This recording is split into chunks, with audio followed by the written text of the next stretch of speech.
Hello साथीहरु, आज हामी यस प्रकारको आफ्नो YouTube भिडियोको लागि एउटा प्रोफेसनल इन्ट्रो बनाउन सिक्ने छु। यस भिडियोमा काइनमास्टर भन्दा यो चाहिँ VN एप सबैभन्दा राम्रो रहेको छ। काइनमास्टरमा वाटरमार्क हुन्छ भने यसमा चाहिँ वाटरमार्क हुँदैन।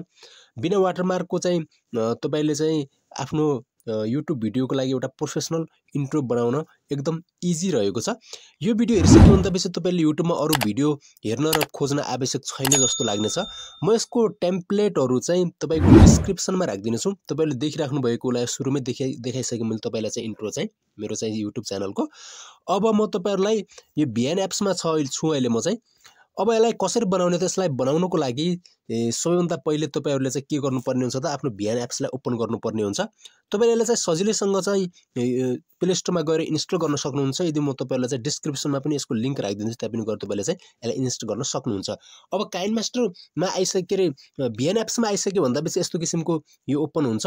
यहाँ ओपन भइसक्यो भन्दा तपाईले न्यू प्रोजेक्टमा जानुपर्ने हुन्छ। त्यसभन्दा पछि तपाईलाई यो भिडियो म राखिदिने छु, त्यसमा तपाईको डिस्क्रिप्सनमा यो भिडियोलाई यसरी चुज गर्नु होला। यहाँ यो भिडियोलाई यसरी यसलाई नेक्स्टमा क्लिक गर्नु होला। यसरी चुज गरिसकेपछि नेक्स्टमा क्लिक गर्नु होला। नेक्स्टमा क्लिक गरिसकेपछि चाहिँ देख्न सक्नु भएको छ यो चाहिँ तपाईलाई देखाइसकेको छ यहाँ तल चाहिँ। अब यहाँ चाहिँ के गर्छु त म आफ्नो च्यानलको लोगो एड गर्छु। माथि प्लस आइकनमा क्लिक गर्नु होला। यहाँ तल चाहिँ हाम्रो भिडियोको लेयर चाहिँ यहाँ देखिराख्नु भएको होला। यहाँ भन्दा माथितिर जस्ट पट्टिको यो चाहिँ टप एड स्टिकर भन्ने छ, यसमा चाहिँ क्लिक गरेर यहाँ चाहिँ फोटो भिडियो एडमा क्लिक गर्नु होला। फोटो भिडियो एडमा क्लिक गरिसकेपछि तपाईले आफ्नो च्यानलको लोगो ल्याउनु पर्ने हुन्छ। म आफ्नो च्यानलको लोगो ल्याउँछु। च्यानलको लोगोमा मैले यो फोटो राखेको छु। अब यसलाई चाहिँ फोटो यस्तो किसिमको छ भने यसलाई चाहिँ म मास्कमा चाहिँ उ गर्छु। अलि यता गएर तलको यो जुन लेयर छ होमको लेयरमा यता गएर यहाँ मास्क भन्ने छ, यसमा क्लिक गरेर यहाँ चाहिँ रेडियलमा क्लिक गर्छु र यसलाई चाहिँ यसको साइज यसरी चाहिँ बढाउँछु। म यसरी यहाँ चाहिँ यसरी चाहिँ यस्तो किसिमको बनाउँछु। त्यसभन्दा पछि यसलाई ओकेमा क्लिक गर्छु। ओकेमा क्लिक गरिसके भन्दा पछि अब के गर्छु त यो तल्लो जुन यो भिडियोको जुन लेयर छ यसलाई चाहिँ सिलेक्ट गरेर अलि उता गएर चाहिँ ब्याक फरवर्डमा क्लिक गर्नेछु। ब्याक फरवर्डमा क्लिक गरिसकेपछि चाहिँ माथि लेयर चाहिँ गइसकेको छ। अब यो जुन मेरो लोगोको आइकनको जुन उ थियो लेयर थियो यसलाई म चाहिँ अगाडि यहाँसम्म खिच्दिन्छु यसरी चाहिँ। अब यहाँ यसरी खिचिसके भन्दा पछि यहाँनेर यसको ग्रीन स्क्रिनलाई हटाउनु पर्ने हुन्छ। अब ग्रीन स्क्रिनलाई हटाउनको लागि तल चाहिँ होम ट्याबमा सिधै अगाडि जानुभयो भने यहाँ तपाईले देख्न सक्नुहुन्छ कोरमा की भन्ने छ। कोरमा कीमा क्लिक गरेर तपाईले चाहिँ यहाँनेरको यसलाई चाहिँ यसरी ल्याइदिनु भयो। यहाँनेर म तपाईहरुलाई यहाँ देखाउँछु एकछिन।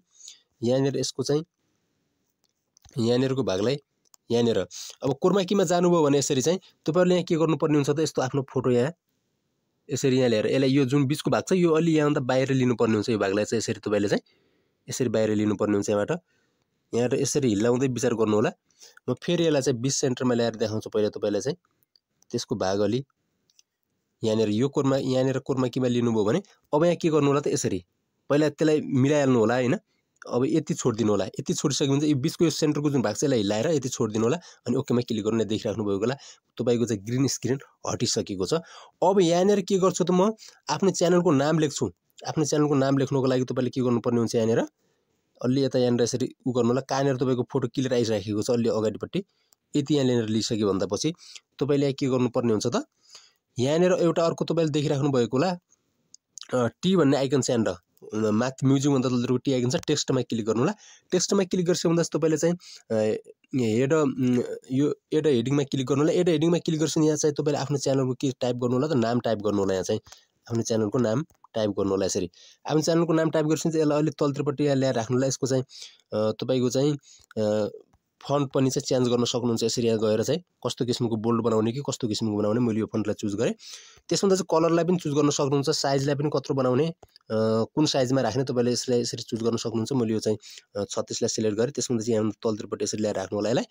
अनि अब यसको कलर पनि यहाँ गएर कलरमा पनि चुज गर्न सक्नुहुन्छ। तपाईहरु चाहिँ ब्ल्याक कस्तो किसिमको राख्ने हैन कलरमा पनि यसरी चुज गर्न सक्नुहुन्छ। अब राइटमा क्लिक गर्नु होला। राइटमा क्लिक गरिसकेपछि चाहिँ म यसलाई टेक्स्ट अलि अगाडि लिएर राख्दिन्छु यसरी चाहिँ। अब यहाँबाट सुरु हुन्छ यो। अब तपाई देख्नु होला। अब यसलाई चाहिँ ओके गरेर क्लिक गरेर यसरी हेर्नुहोस् कस्तो किसिमको बनेको छ यो यसरी।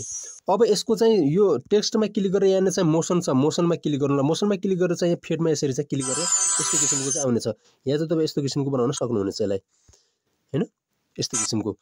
यसलाई फेडमै रान्दिए मैले चाहिँ यसरी तपाईले देख्न सक्नुहुन्छ। फेडमा यो कस्तो छ स्केलमा यसमै राखे मैले चाहिँ तपाई त्यो मोसनहरु पनि सिलेक्ट गर्न सक्नुहुन्छ। अब फेरि म तपाईलाई एकचोटी फेरि चलाएर देखाउने छु यसरी चाहिँ देख्न सक्नु होला। टेक्स्टको मोसन पनि कस्तो छ देखिराख्नु भएको होला। अब तपाईको भिडियो बनिसकेको छ। अब यतापट्टिको यो भाग जुन छ यसलाई चाहिँ यसरी डिलिट गरिदिनु होला। त्यसभन्दा पछि अब के गर्नु होला, सेभ गर्नुको लागि माथि यो सेभ आइकनमा जानु होला। सेभ आइकनमा गइसकेपछि बिट रेजोल्युसनलाई तपाईले चाहिँ फुल गर्न सक्नुहुन्छ। यसलाई अलिक कममा पनि राख्न सक्नुहुन्छ। तपाईले यसलाई पनि फुल गरेर यसरी चाहिँ गर्न सक्नुहुन्छ। यसलाई फुल गरेर मैले यसलाई चाहिँ यतिमै रन दिएँ हैन। तपाईको भिडियोको क्वालिटी अझै के बन्छ त राम्रो बन्ने चाहिँ यसरी चाहिँ तपाईले यसलाई चाहिँ फुल गरेर राख्न सक्नुहुन्छ। यसरी चाहिँ मैले 30 मा रन दिए यसलाई चाहिँ त्यसभन्दा पछि यसलाई चाहिँ फुल गरिदिएँ। अब तपाई कुन रेजोल्युसनमा यसलाई चाहिँ सेभ गर्न चाहनुहुन्छ त्यसलाई चाहिँ सिलेक्ट गरेर चाहिँ उ गर्न सक्नुहुन्छ। अटोमा राखेर पनि तपाईले उ गर्न सक्नुहुन्छ। अब एक्सपोर्टमा क्लिक गरिदिन्छु म चाहिँ यसरी।